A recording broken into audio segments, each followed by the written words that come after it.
Donc moi je vais vous parler de bien accueillir et accompagner nos enfants, donc avec également à la suite Jackie et Sébastien. Frédéric a parlé de co-construction. Donc le projet éducatif global, c'est une brique de notre politique jeunesse et il a été co-construit également à partir de 2021 avec les acteurs éducatifs du territoire. Donc c'était la direction des écoles, des associations de Prades-le-Lez et des personnes qui ont été ressources et qui habitent la commune et qui ont eu comme profession éducateurs spécialisés par exemple, pédopsychiatres, et donc ils ont tous contribué à définir des grands axes de notre politique jeunesse. Donc, vous les avez à droite, donc l'axe santé, environnement, ouverture au monde et à la culture. En filigrane, il y avait aussi l'aide à la parentalité. Et puis, Frédéric a parlé du conseil municipal enfants. Ces enfants se sont inscrits également totalement dans les actions qui ont été développées en lien avec ce projet éducatif, ont été très impliqués sur les thèmes du handicap par exemple. Chaque année ils ont eu des projets avec cette thématique. Donc ça a été un fil conducteur, ce projet éducatif global, les actions déployées envers la jeunesse pradéenne de 0 à 20 ans. Ont suivi ces axes-là. Et puis, ça a été aussi la base de la convention territoriale globale qui engage la commune avec la caisse d'allocation familiale jusqu'en 2026. Pour un petit peu préciser les choses, sur le domaine de la petite enfance, on a créé un nouveau service communal, puisqu'avant, il était partagé avec 5 communes du Grand Pic Saint-Loup. Donc, ce service communal, maintenant, il est dédié aux assistantes maternelles de la commune et donc ça les aide dans la professionnalisation de leurs pratiques, échange de pratiques. C'est aussi un moment où elles peuvent développer des activités avec les enfants en cas de garde. Et c'est pour les familles également, donc ce service, puisque c'est devenu un portail unique, c'est-à-dire que les familles s'adressent à ce relais petite enfance pour se renseigner, s'informer en tant que rôle employeur, et puis aussi pour connaître les moyens de garde sur la commune et s'inscrire. Ça s'est traduit par l'emploi d'une animatrice dédiée, qui a été recrutée en 2022, puis par la construction d'un bâtiment qui est dédié au relais petite enfance, mais également à des services liés à la petite enfance. Les permanences de la protection maternelle infantile y sont désormais accueillies. Donc ce bâtiment neuf a été livré en 2024. Il est BDO Or pour ses performances. Pour la petite enfance également, on a réalisé des investissements importants au niveau de la crèche municipale. Ces investissements, je vais citer la plus récente, puisqu'on a totalement rénové l'ensemble des salles de bain pour être aux normes par rapport à la PMI, mais également pour aider les professionnels qui, ça les aide grandement dans leur pratique maintenant d'avoir ces salles de bain beaucoup plus faciles d'usage. Nos priorités pour la crèche municipale ont été également un investissement sur le matériel, un renouvellement dès la première année des équipements qui étaient en contact avec les enfants. Donc c'est les produits d'hygiène, c'est aussi la vaisselle. Chaque année, on a mis un investissement et donc ceci, c'est pour lutter contre les perturbateurs endocriniens. Et on a formé aussi les agents pour qu'ils aient un nettoyage plus sain au niveau la libération des produits chimiques dans la santé environnementale. Sur la jeunesse, donc là aussi, on a créé un service qui n'existait pas encore sur la commune, le réseau information jeunesse. Donc c'est un accueil inconditionnel des jeunes jusqu'à l'âge de 30 ans. Ils peuvent venir voir ce professionnel que nous avons recruté également, un animateur dédié. Et donc, c'est des renseignements qu'ils peuvent obtenir sur toute thématique qui les concerne. Logement, santé, insertion, coopération internationale. Ça nous a permis de développer des projets pour la citoyenneté. Également, par exemple,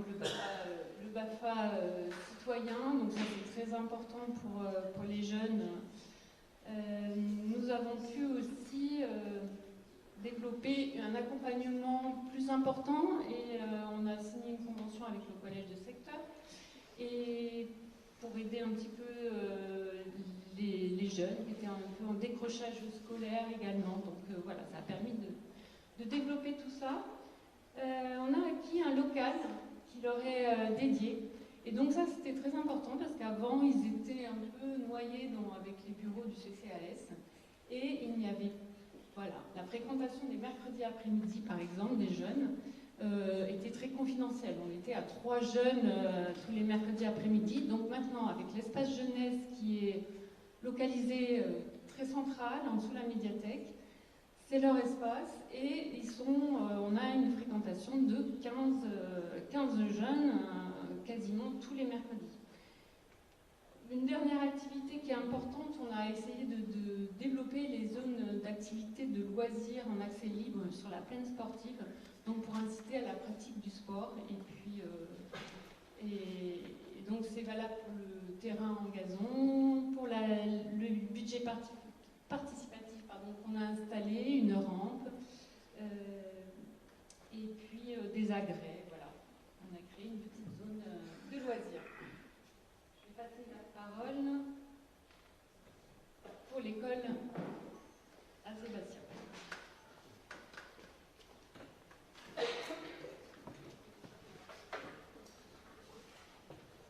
Bonjour à tous. Donc le projet important, pour ne pas dire phare du mandat, c'est effectivement ce projet de reconstruction et d'aménagement des écoles. Donc c'est un projet qui a démarré au premier jour de notre mandat, je vais refaire rapidement le calendrier. Entre 2020 et 2022, on a eu la réflexion, la recherche de sites, le choix du programmiste. Cette réflexion a été faite en co-construction avec tous les utilisateurs de l'école, y compris l'inspecteur de l'éducation nationale. Ensuite, en 2023, juste avant, on a eu le choix du programmiste qui nous accompagne pour ce projet. En 2023, c'était un concours d'architectes et pour commencer les travaux en début juillet 2024 pour l'école élémentaire. Donc l'école élémentaire, c'est la création pas une extension, mais la création de 3 nouvelles classes des sanitaires, un préau, qui ont été livrées en mars 2025. C'est aussi une désimperméabilisation, un réaménagement et une végétalisation de la cour. Vous voyez la réalisation sur les photos. Sur le toit de ce bâtiment qui est situé entre la mairie et l'école, une centrale photovoltaïque pour générer de l'électricité pour les autres bâtiments environnants. Ce projet a obtenu aussi le label Vidéo Or, notamment lié à sa performance énergétique, mais au travail qui a été fait en co-construction avec tous les utilisateurs. Frédéric l'a expliqué tout à l'heure. L'école maternelle, donc là on est sur une reconstitution partielle avec une livraison à la rentrée 2026.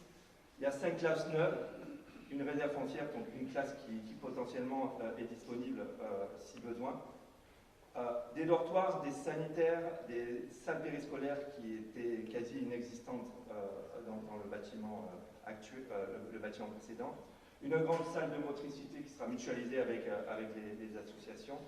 Une bibliothèque, une salle des maîtres et plein d'autres éléments évidemment qu'on ne peut pas citer là, mais vous avez eu une présentation détaillée en mars-avril avec ce document-là. Là aussi, on a évidemment choisi de désimperméabiliser la cour. Elle est complètement aménagée pour le coup, végétalisée.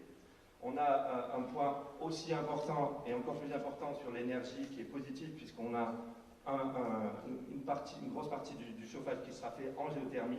Là aussi, beaucoup de structures photovoltaïques pour générer de l'électricité pour les bâtiments aux alentours. On a eu, j'ai déjà dit, le label Vidéo d'Or et la co-construction avec les utilisateurs. Voilà ce que je voulais vous dire aujourd'hui. Et n'hésitez pas si vous avez des questions, je passe la parole à vous. Ah, pardon. j'ai oublié ma slide de résumé qui est très importante. Je voulais toujours avoir un problème de temps. Donc 1400 m² construits, 1000 m² de cours d'école maternelle désimperméabilisées, 900 m² de cours d'école élémentaire désimpermélisées. On a 8 classes neuves. On a 110 m² de salles de motricité et 2 salles périscolaires. Voilà les éléments clés pour un budget total de 9,3 millions d'euros TTC. Et vous avez la répartition entre les travaux et les études, des subventions obtenues pour 2 millions d'euros et un remboursement de TVA qui sera fait aussi d'1,5 million. Voilà le résumé que je voulais vous donner. Oui.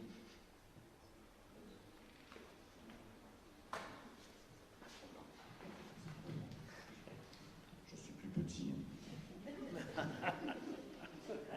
Bonjour. Donc, moi, je vais vous parler de l'école proprement dite. Donc, je vais répéter ce qui est écrit. Le partenariat entre le corps enseignant, les animateurs et la mairie est très étroit à l'école. Il y a un vrai travail en commun, très apprécié et bénéfique pour tous les enfants. La caisse des écoles a été augmentée pendant le mandat. Elle est maintenant à la maternelle 12 000 euros pour les fournitures et 7 500 euros pour l'OCCE. Et à l'élémentaire, elle est de 21 500 euros pour la fourniture et 17 200 euros pour l'OCCE. Et quand la nouvelle directrice qui vient d'arriver, qui a connu beaucoup d'écoles dans sa vie, nous dit qu'elle n'a jamais connu autant d'argent pour les enfants, mais bon, je lui ai répondu que c'était une priorité. Donc, quelques travaux, alors je vais vous citer quelques travaux comme ça. Alors, on a remplacé le bungalow du sanitaire de l'annexe, qui servait de toilette. On a mis en place des lattes de bois pour sécuriser la vision de la cour d'école, parce qu'il y a eu quelques problèmes de gens qui faisaient des gestes un peu pas très appréciés.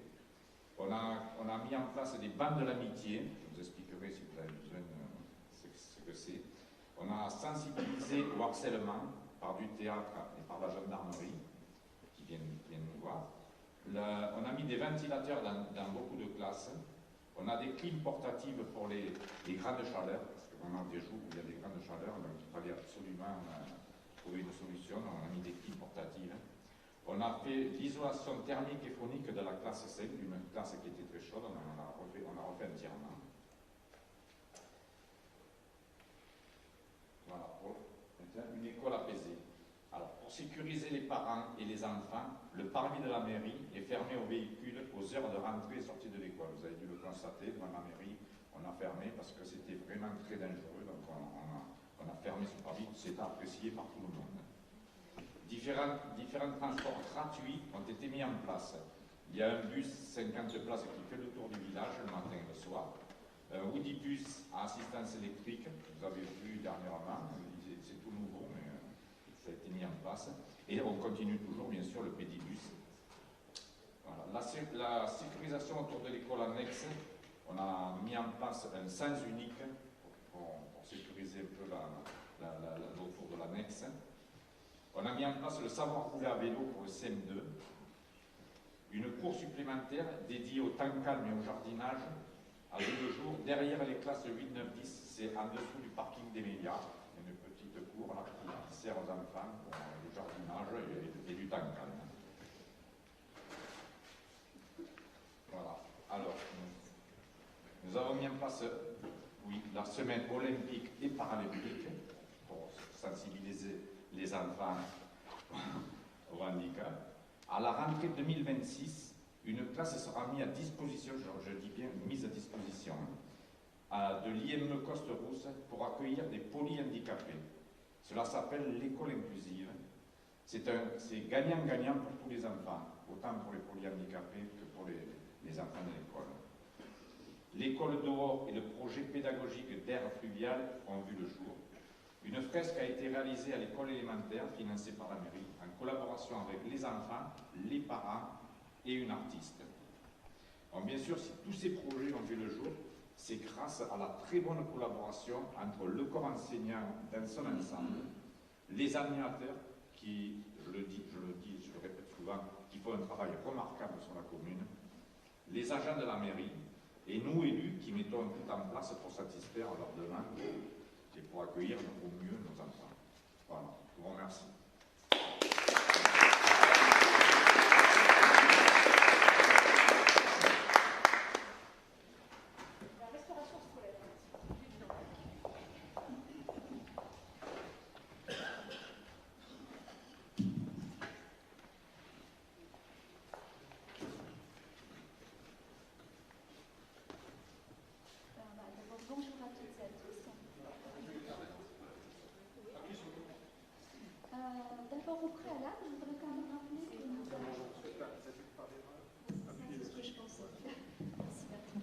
Donc, je répète, bonjour à toutes et à tous. Alors, en préalable, je voudrais quand même rappeler qu'on a une grande chance à Prades-le-Lez, c'est que la restauration scolaire est en régie municipale. C'est-à-dire qu'on a la maîtrise, on va dire, quasi totale de ce qu'on met dans les assiettes des enfants, ce qui n'est et de loin pas le cas dans toutes les communes. Beaucoup de communes sont en délégation de service public avec des prestataires, et donc les conséquences ne sont pas exactement les mêmes. Alors, donc, en début de mandat, j'ai rencontré Lionel Villaret, qui est donc le cadre responsable de la restauration scolaire sur Prades, et on a établi ensemble les objectifs du mandat, ce qu'on priorisait, sachant que la plus grande des priorités, c'était donc la santé des enfants. Aujourd'hui, il y a malheureusement beaucoup de pesticides, de perturbateurs endocriniens dans l'alimentation. C'est un véritable sujet de santé publique. Donc pour nous, c'était vraiment la priorité. Notre priorité était de soutenir l'agriculture locale, c'est-à-dire que du coup, relocaliser certains approvisionnements qui étaient hors territoire local. Je vous expliquerai après ce qu'on entend par là. Réduire le gaspillage, donc aussi bien en production, c'est-à-dire en cuisine, c'est-à-dire produire les justes quantités, et à table. Donc là, c'est le boulot de nos animateurs de faire goûter les enfants et d'éviter tout gaspillage. Ensuite, diversifier les apports en protéines, ça c'est une recommandation du GMRCM, donc c'est une recommandation de l'État, c'est-à-dire laisser plus de place aux protéines végétariennes et en conséquence, les quelques économies réalisées, les réinvestir dans la qualité de la viande. Et ensuite, conserver bien sûr une tarification accessible aux familles. Et donc au cours du mandat, nous avons rajouté une tranche, on est aujourd'hui à 10 tranches, pour vraiment adapter les tarifs aux revenus des familles. Alors, je vais être assez synthétique, contrairement à certains collègues. Un petit trait d'humour, ça fait pas de mal. Voilà, donc je vais juste vous donner quelques chiffres. Alors, donc juste pour rappel, on a 600 repas par jour, 97 000 repas par an, donc c'est quand même beaucoup. Avec une équipe, on les voit sur les photos, qui est vraiment là tous les jours de l'année, à faire un super bon travail. Alors aujourd'hui, on a 60% bio, on avait donc 35% en 2020, et la loi Egalim ne nous impose que 20%. Et c'est vrai qu'il y a beaucoup de restauration scolaire, notamment dans celles qui sont en délégation de service public, qui sont autour de 20-25% en France, et c'est la moyenne, donc on est quand même très au-dessus. On a 70% d'aliments durables labellisés. Alors ça, ce sont tout ce qui est, c'est aussi quelque chose qui est imposé par la loi Egalim, sont tous les aliments labellisés, alors qu'il s'agisse du bio, des AOP, des AOC, des labels rouges, des labels haute qualité environnementale, etc., etc. Donc sur ces 70% d'aliments labellisés, évidemment, il y a le bio, qui occupe la part la plus importante. La loi Egalim ne nous impose que 50% d'aliments durables. Donc nous en avons 70%. On a 80% des repas qui sont faits maison, c'est-à-dire qu'on n'introduit quasiment pas d'aliments industriels ou déjà préparés. 35% d'achats en local. Alors l'achat en local, donc ça je ne l'ai pas dit, mais je vais faire une petite parenthèse. On est labellisé EcoCert. Alors EcoCert, c'est un organisme de certification nationale et indépendant. Donc j'ai souhaité qu'on soit audité EcoCert chaque année pour avoir des chiffres établis par un organisme indépendant. Voilà.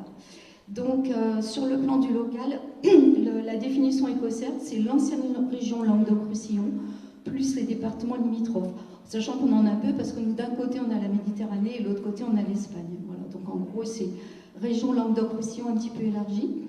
Et donc 35% d'achats en local, et on a un peu du mal à allier bio et local. Il n'y a en fait pas tant que ça de bio local, donc ça c'est un peu une difficulté pour nous, mais bon, on y arrive. On a beaucoup travaillé sur les déchets aussi, donc on a des pesées très régulières. On est à 28 grammes de déchets en moyenne par jour par enfant, ce qui est vraiment minimum. 40 grammes en 2020, donc vous voyez que ça a bien progressé. Et en moyenne, sur les écoles primaires en France, on est à 70 grammes. Voilà. Donc tout ça a mérité en 2025 le label 3 carottes EcoCert. Donc on a progressé un petit peu chaque année, ça a été 2 au début. Voilà, j'ai presque fini, Vincent. et le label Territoire Bio Engagé, donc décerné par l'Interbio Occitanie, niveau 3 également. Et j'en ai fini avec la restauration scolaire.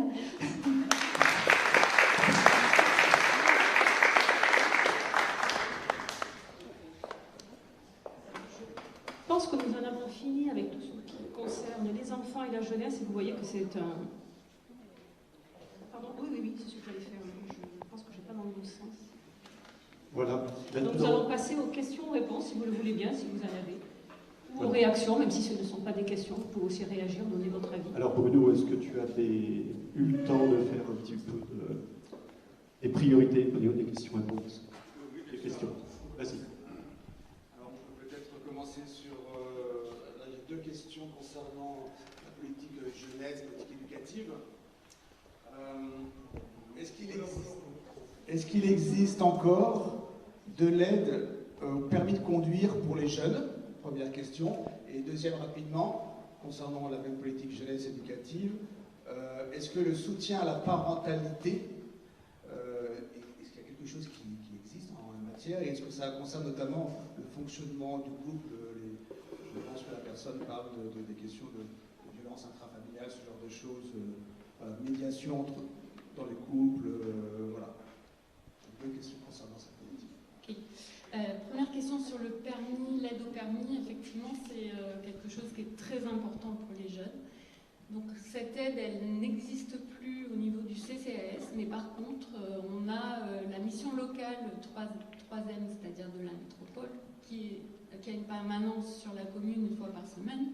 Les aides au permis passent d'abord par cette mission locale, puisqu'ils sont là pour cela, et en complément, nous, on peut intervenir au niveau du CCAS. Ensuite, pour les violences intrafamiliales, l'aide à la parentalité.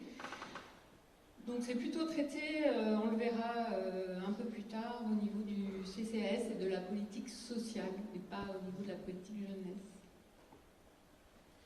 Voilà. Ensuite, deux questions concernant l'école, pour les collègues qui sont en charge de l'école. Alors, dans les travaux de rénovation, il y a eu 8 classes neuves, mais pour combien de classes au total?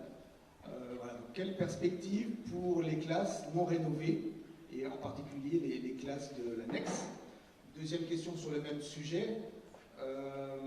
Compte tenu de notre forte démographie, est-ce que 5 classes supplémentaires sont-elles suffisantes? Merci pour les questions. Donc la première question concernant le nombre de classes. Donc aujourd'hui, on a 15 classes à l'élémentaire et 9 classes à l'école maternelle. Plus, Jackie Pralon en a parlé, une classe qui sera dédiée aux polyhandicapés. Donc voilà, ça c'est la réponse à la première question. Et compte tenu de la démographie, est-ce que Ouais, 5 classes en plus et compte tenu de la démographie, on a aussi étudié, nous, l'évolution de la population après le LES.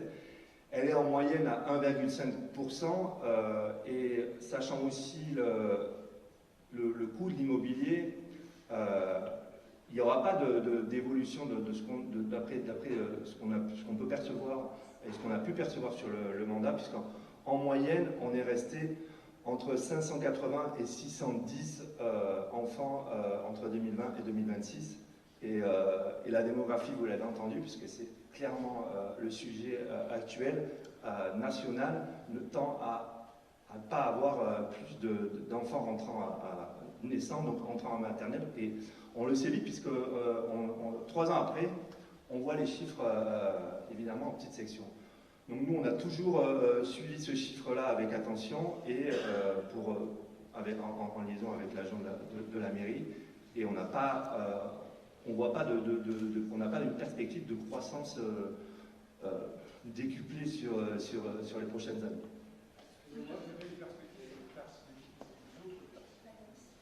Ah oui, j'allais y répondre. Et pour l'annexe, l'utilisation telle que on l'a définie nous, et on la voit, c'est l'utilisation par les associations dans le futur, avec une rénovation une rénovation énergétique de ces bâtiments et aussi sur les autres bâtiments, parce que c'est aussi une des questions. Évidemment, pour nous, c'est dans les perspectives, il y aura un budget alloué à la rénovation des classes existantes et restantes. Excusez-moi, précision par rapport à la question que je vous pose. Il y a combien d'élèves par classe? Alors, je crois qu'on est entre 24 et 25 entre l'école élémentaire et l'école maternelle. Merci pour ces réponses. J'allais quand même aussi rajouter que quand on a commencé l'école, c'est-à-dire en 2020 ou 2021, il n'y avait que 8 classes en maternelle. Maintenant, il y en a 9, c'est-à-dire qu'il y a eu une ouverture de classe avant qu'on fasse l'école. C'est pour ça que d'ailleurs, il y a une classe qui est dans la salle de mariage. Donc c'est pour ça qu'il y avait un besoin de faire une école. Voilà. Merci. Ce que je voulais dire aussi, c'est que les écoles, nous ne les rénovons ou agrandissons pas uniquement pour accueillir de nouvelles classes et de nouveaux enfants. C'est aussi parce que les bâtiments étaient déjà des passoires thermiques, très, très mal isolés, et puis qui ne permettaient pas d'accueillir les enfants et les enseignants dans des conditions optimales, puisque, par exemple, il n'y avait plus de salle de motricité. Quand nous sommes arrivés, il y avait un projet, il n'y avait plus assez de dortoirs, donc il y avait un projet d'installer un bungalow dans la cour de l'école, donc en concertation avec les enseignantes et les ATSEM de l'école maternelle. Donc nous avons décidé de ne pas l'installer, et ce sont les enseignantes et les ATSEM qui elles-mêmes ont décidé, suite donc à des discussions, de transformer une partie du dortoir, de la salle de motricité à l'heure des siestes en dortoir. Donc ce qui veut dire qu'à l'école maternelle, il n'y a plus vraiment de salle de motricité et il y a un manque de dortoir. Donc c'est aussi une des raisons de ces travaux. Bon, pas de salle des maîtres, pas vraiment de salle de périscolaire, etc. Donc c'est vraiment un projet global. Il ne faut pas se focaliser uniquement sur le nombre de classes, ça en fait partie, mais ça va bien au-delà, et comme je le disais, voilà, c'est aussi un projet de rénovation énergétique, mais surtout de mise à disposition de salles qui n'existaient pas, ou qui étaient trop petites, ou dans un état qui quand même laissait fortement à désirer. Sur l'école annexe, nous avons fait une étude, parce qu'au début, quand nous avons réfléchi à la localisation de l'école maternelle, puisque c'est plutôt de ça dont il était question au départ. Ça avait été un choix aussi qui avait été vu avec l'inspecteur qui nous avait fortement incité à créer ou à agrandir une nouvelle école maternelle et non pas une école élémentaire et non pas aussi un nouveau groupe scolaire qui aurait été décentralisé. Donc nous avons réfléchi aussi à l'éventualité de réaménager le secteur du foyer rural et d'y construire à cet endroit-là une nouvelle école maternelle. Nous avions des doutes sur les risques hydrauliques. Nous avons fait faire une étude hydraulique qui montre que ce secteur est un secteur inondable. Donc, secteur inondable dit interdiction de construire de nouveaux équipements pour personnes sensibles. Donc, il y a actuellement des classes de CM2. Les enfants, ils sont très bien. Enfin, moi, mes filles y sont passées. C'est vrai que c'est bien. Ça fait un petit sas avant d'aller au collège. C'est vraiment très, très sympa. Mais c'est vrai que cette école ne pourra jamais être vraiment rénovée ou reconstruite puisqu'elle est en zone inondable. Donc, ce que nous avons proposé à la directrice de l'école élémentaire, c'est de rapatrier en quelque sorte les 3 classes du CM2 qui sont à l'école annexe dans les 3 nouvelles classes qui ont été créées à l'école élémentaire. Merci pour ces réponses donc, aux questions sur l'école. Dernier paquet de questions qui concerne plutôt...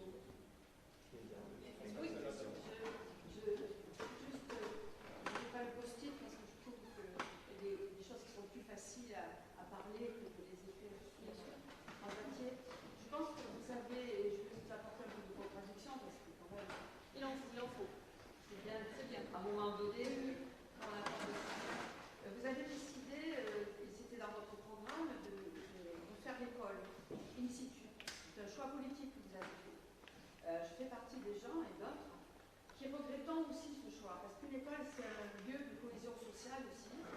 Et Prades est un village assez étendu, dans lequel il y a de nouveaux quartiers qui sont apparus progressivement, où il y a des familles, des enfants. Et l'école aurait, à mon avis, une autre école aurait été un outil extrêmement intéressant pour faire vivre certains quartiers de Prades qui sont ont un peu à déshérence parce qu'on est quand même aussi à quelque part parfois à la même dortoir, même si aujourd'hui la population ayant augmenté, on a beaucoup de questions sur le territoire. Alors c'est pour ça que par rapport à l'école, c'est vrai que c'est un objet extraordinaire, il sera dans les catalogues parce que c'est un objet écolo, parfait. Mais je pense aussi qu'à un moment donné, l'école elle a un autre sens. Et je regrette un petit peu, mais bon, on est parti pour des années. Oui, je peux te répondre. Alors, effectivement, dans notre programme, pour préciser, il était l'agrandissement, la reconstruction, la construction d'une nouvelle école était prévue, mais la localisation n'était pas du tout arrêtée. Donc, comme je l'ai dit, nous avons étudié plusieurs sites, et d'ailleurs, ça nous a pris plus d'une année. Nous avons même étudié l'éventualité de racheter un terrain, enfin voilà.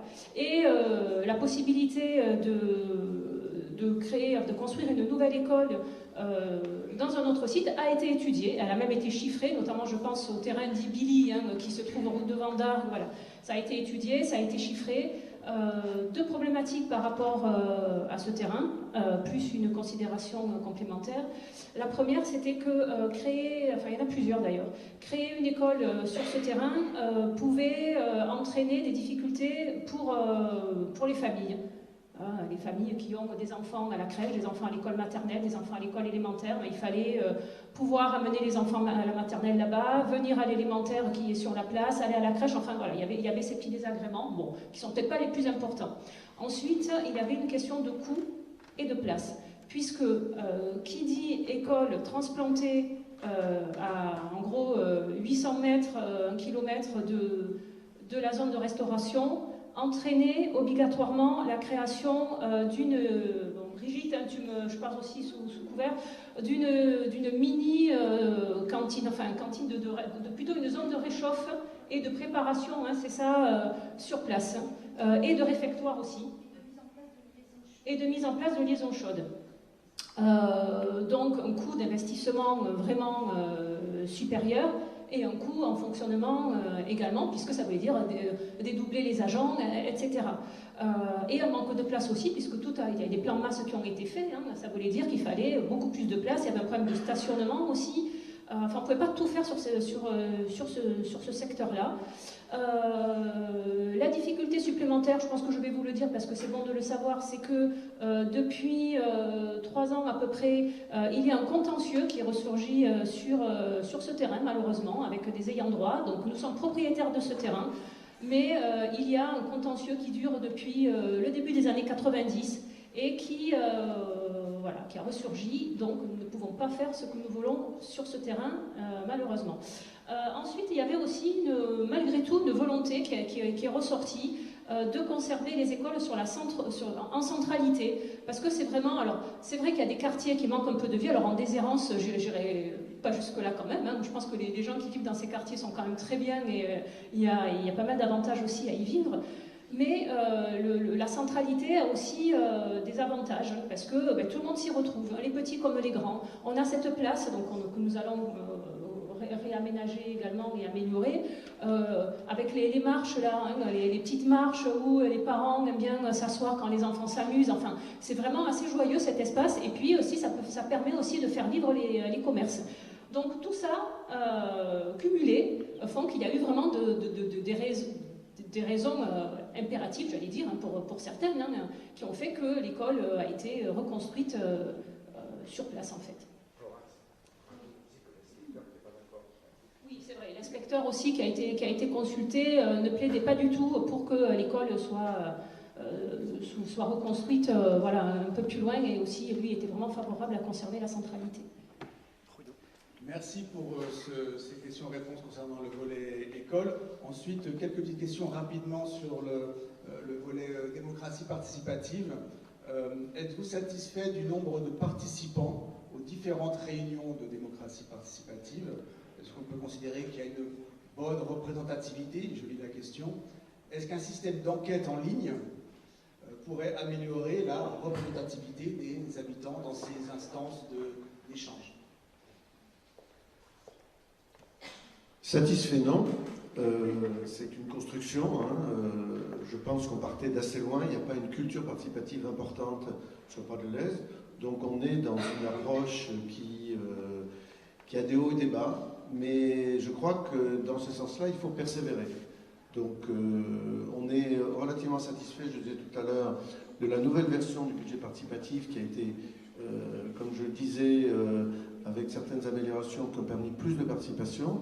Mais c'est vrai que dans toutes les instances participatives, comme je l'ai expliqué, qui sont assez différentes, il y a, j'allais presque dire, un combat pour ne pas baisser la garde et continuer. Il y avait un truc plus précis que tu mentionnais qui était... Est-ce qu'on peut utiliser les outils en ligne pour améliorer la... Oui, alors ça a été fait pour l'éclairage public, hein, dont s'occupait Bertrand. Je ne sais pas si tu veux en dire un mot ou pas, mais on n'a peut-être pas le temps. Mais ça a été fait. Je crois qu'effectivement, c'est un outil intéressant qu'il faut continuer à déployer.